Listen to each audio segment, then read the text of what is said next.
Welcome to Take 5, your 5-minute inspirational message from Solid Rock Drogheda. Yesterday, Janice and I celebrated our 35th wedding anniversary. 35 years ago, I was probably one of the most nervous men alive. We got married in North Belfast in a Salvation Army hall. And I remember that it wasn't a big expensive extravaganza as many weddings are today. But we were surrounded by people who loved us, and people were full of best wishes for the future. You know, looking back, I think that the most important thing about that day was not how much was spent. It was not how big the reception was. It was not how fancy the honeymoon was, but rather it was the commitment that we had that we were going to be faithful to one another for a lifetime together. Because some of the other things maybe weren't as everybody would have chosen. It wasn't that fancy an affair. We went to a Quaker meeting house afterwards where we had some salad and food laid out as finger food for a buffet where we had our speeches and such like. And then we got in our car and went off to a hotel for the night. And then we went on to a honeymoon in Creesloch in Donegal. Today I seem to officiate at weddings where people are heading straight off to the Bahamas or somewhere in the Caribbean, somewhere really fancy. But we had a week in Donegal together. And even that maxed out our credit card in order to do it. But nevertheless, we knew that we were in this thing for a lifetime together. And 35 years later, I am so grateful that I joined my life with Janice Dodds as she was then.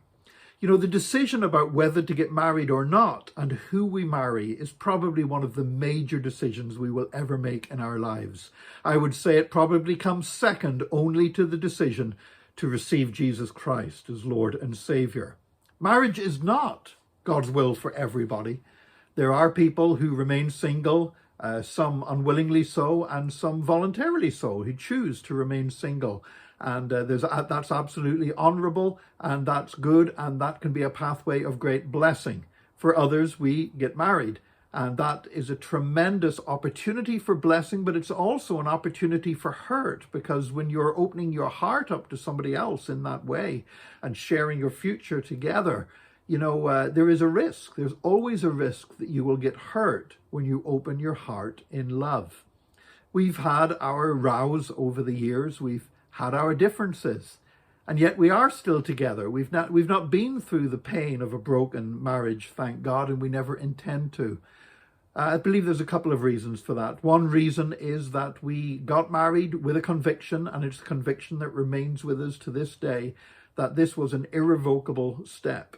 That basically, when you get married to somebody, that is a lifetime commitment. Now, that's not to heap condemnation on those where things have gone wrong, and sometimes people, I understand, have suffered abuse and betrayal in the marriage covenant, but it was something that we determined that this was going to be a lifetime commitment. And when sometimes, whenever the rows did get bad, and sometimes when we had major disagreements in our life, you know, I have to say that we always took the view of saying, this wasn't something that we had an exit door, that if it got too hard, we could give up on it. We've never viewed it that way, no more than I would ever view my Christianity that way. I don't see that there's an exit door for me to exit my relationship with Jesus, and I don't see an exit door for me to exit my relationship with my wife.